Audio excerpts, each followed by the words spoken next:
What's up, fight fans? Welcome to my channel. This is Johnny, and in today's video we're going to be going over the statistics that nobody talks about when mentioning this weekend's fight at 154 pounds in Long Beach, California between Fernando Vargas Jr. and Gonzalo Coria. From Las Vegas, Nevada, please welcome El Feroz Fernando Vargas Jr.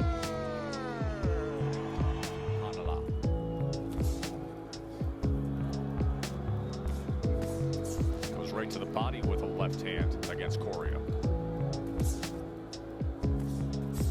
Guys, before I continue, I want to say thank you to all the new subscribers. Thank you to everybody who's been with me since day one. If you haven't already, could you please hit subscribe? My YouTube analytics are telling me that 75% of you who watch my content haven't done this yet. Also, could you please like the video, as well as go down to the bottom of your screen, see that little bell notification button, hit that so you can be notified every time I put something out that's new. Thank you.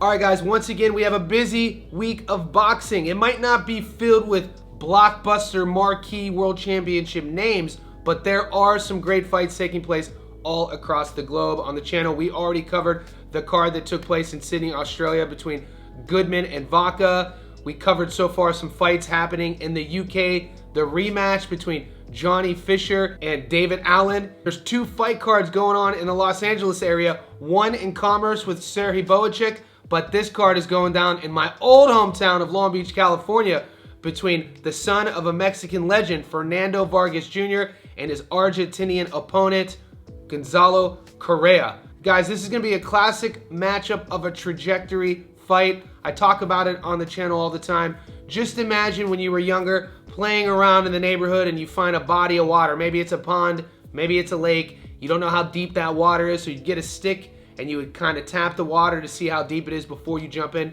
That's what this fight is for Team Vargas Jr. With his opponent, the Argentinian. He's not a perfect record guy. He's one of these guys who floats back and forth between 160 pounds and 154 pounds. What he does have is some world-class experience. He has 7 losses. He's been stopped 2 times. Both of those stoppages are by world champion caliber fighters. One who is a world champion at 160, Janibek Alimhanaleh, and then a former world champion in Jaime Munguia. So with Fernando Vargas Jr.'s team himself, they're going to test to see where he really is at 28 years old, what that knockout to win ratio really consists of, and will his power be able to hold up against a guy who's been in there with some of the best fighters in the world. So in this video, we're going to break down both guys. I'm going to tell you guys a little bit about their career, how they go about their business, what to expect.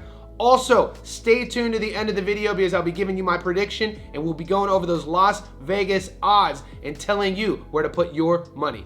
Guys, whenever you have a fighter with the last name Vargas, you know eyes are going to tune in.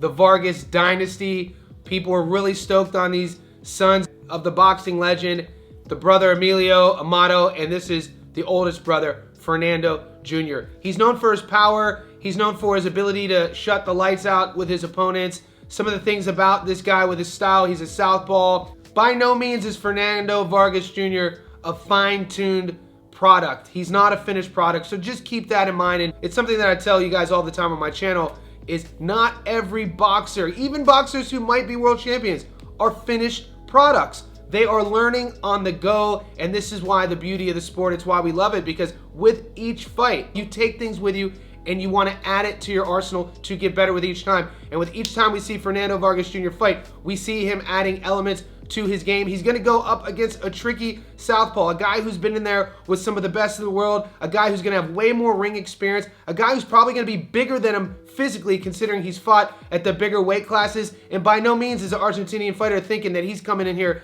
to lose. So right now I want to take a closer look at what's at stake this weekend in Long Beach, California. Guys, Fernando Vargas Jr. will face Gonzalo Coria on Saturday, May 17th at Thunder Studios in Long Beach, California. The 10-round bout will headline a Marv Nations Promotions card that will stream live on DAZN.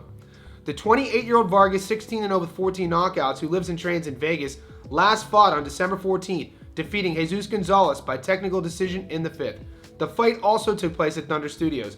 The decision snapped a string of 3 consecutive knockout wins for Vargas. Gaston Coria, 23-7 with 9 knockouts, who was originally from Villa Mercedes, Argentina, and now lives in Los Angeles, also fought on the December 15th card, knocking out unbeaten Raul Lizarraga in the 7th round. The 28-year-old has won 5 of his last 7 fights. So guys, both men are going to be able to test themselves. You're going to have the Argentinian fighter who is going to want to continue the momentum that he has. Won 5 of his last 7, coming off a knockout victory, and by no means does he think Fernando Vargas Jr. is the guy that Vargas Jr. thinks he is. So right now, let's take a closer look at the Argentinian's career and see what he's been up to. Guys, Gonzalo Coria is 23-7 with 9 knockouts.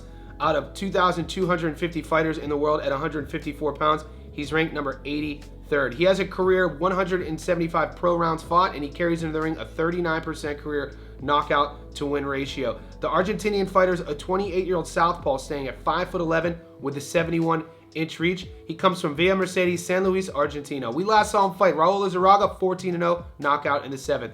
Alan Kagaev, 18-0, lost a decision in the 8th. Alvarenga, 5-27, won via DQ in the 6th. Jaime Munguia, 4-0, he got knocked out in the 3rd. Pucheta, 16-5, won a split decision in the 10th. So this is a guy who's had a mixed bag throughout his career. Lose one, win some, get finished, win by knockout. So at 28 years old, he's just now entering his physical prime. The attributes that he's going to lean on is definitely going to be that ring experience, his toughness. He knows he doesn't have a perfect record. So believe it or not, a lot of fighters who've either been stopped before, who aren't undefeated, will go into their future opponents taking that as lessons learned, knowing that they're tough and that they could get back up off the canvas and that they could use those lessons learned through defeat to carry them to upcoming victories. Right now, let's take a closer look at his undefeated opponent, rising prospect Fernando Vargas Jr. Guys, Vargas Jr. is 16-0 with 14 knockouts. Out of 2,250 fighters in the world at 154 pounds, he's ranked number 72. He has a career 41 pro rounds fought, and he carries into the ring an 88% career knockout to win ratio. His adoring fans know him as El Feroz, and the 28-year-old American is a southpaw, staying at 5'11" with a 72-inch reach. He resides in Las Vegas, Nevada, USA. We last saw him fight Jesus Gonzalez, 7-2, technical decision in the 5th. Cardones, 14-4, stopped him in the 1st. Solomon, 29-6, stopped him in the 4th.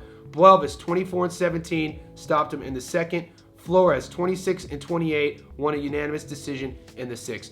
Like I said when I started this about Vargas Jr., he's not a finished product. He's not well polished anywhere. So the benefit in that is he has room to improve, especially on the defensive side. As a southpaw, he's always looking for the knockout. His lead hook, which is his right hook from the southpaw stance, is a really nice punch. He's going to come forward. I'd like to see him in this fight against Coria having added a little bit more head movement, having added a little bit more balance in his feet, and be a little bit more patient. This guy is a finisher, so sometimes he rushes his work and it makes everything sometimes look a bit convoluted. So it's going to be interesting to see this version of Fernando Vargas Jr. against Coria.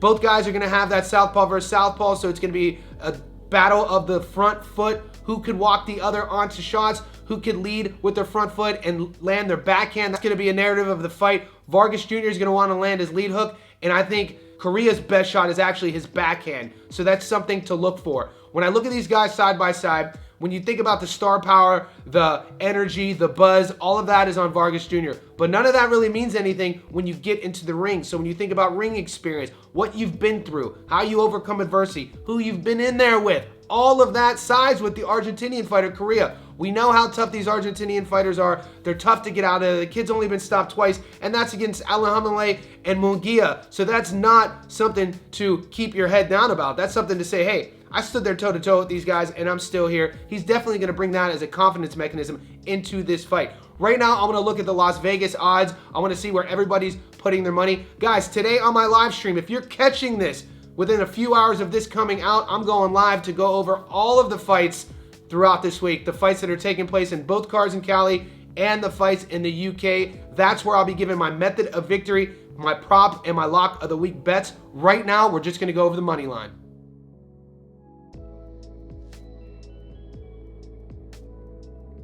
All right, guys, down here in Australia, my book is called Sports Bets. So wherever you are in the world, let's get those betting apps out and let's look at this money line real quick. Okay, and currently Vargas Jr. is the favorite. He's $1.07, meaning you put $100 on Vargas to win, you get your money back plus $7.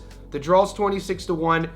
Gonzalo Coria is a 10-1 dog, meaning 100 on him to win, gets you your money back, plus $900. Like I said, whenever you have the last name Vargas on a card, there's going to be excitement. There's going to be juice to it. He's the big betting favorite. Is this fight this wide regarding skill set? I don't think it is. 9-1 underdog for Coria. When you look at his career, his resume, what he's been up to, he's a solid fighter. He doesn't do anything exceptionally well, but the thing is, he doesn't do anything exceptionally bad. When you think about Vargas, the one thing he does really well is his power. The one thing that he lacks, in my opinion, are the holes in his defensive game. So he will be there to get hit. But stylistically, I don't think Coria has the power to make Vargas Jr. pay, and vice versa. I think Vargas Jr. has the power to get Coria's respect early and then dictate the pace. My prediction on this fight, I'm going with Fernando Vargas Jr. to continue his undefeated trajectory. Guys, this is not an echo chamber. In the comment section below, let me know who you like in this fight. Also, if you haven't seen my breakdown, analysis, and prediction of the rematch at heavyweight this weekend between Johnny Fisher and David Allen, stay tuned to the channel because that's coming up right now.